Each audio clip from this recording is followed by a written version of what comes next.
As in nearly every corner of the world, they're cleaning and disinfecting in Bangkok's densely populated low-income community of KLONG, doing everything they can to prevent the spread of COVID-19 from reaching their family and neighbors. PANYA SILARAK has spent all 56 years of his life in KLONG, most as a community leader and a volunteer fireman. I am worried because we are in a crowded community with a lot of people living here. There are 594 households. I have to be worried. We need to make everyone understand how we should cohabitate, use face masks and stay indoors as much as possible. The way disease outbreaks have impacted dense urban areas, like during the flu pandemic in the early 1900s, has played a role in how our cities look and run today. The disease, in the way, threaten the city, in a way also shape the city and shape urban planning. So it gave the new standards, new knowledge, and new theory.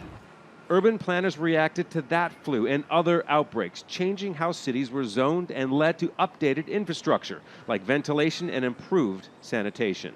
But after what's been learned from pandemics and their influences on our skylines and way of life, we also need to keep pace and adapt. It's easy to assume that cities are fertile ground for spreading viruses and diseases, millions living, working, and commuting in such tight conditions. But one expert says it's about much more than just density. It's about how all this was put together and how it's run. Density isn't the enemy here, to be very clear. And it would be sort of a fairly simplistic reading of saying density is the problem. It is much more about the design and the management of that density that is really the story here. So for now, in those communities with few resources, a great deal of responsibility rests with people like PANYA.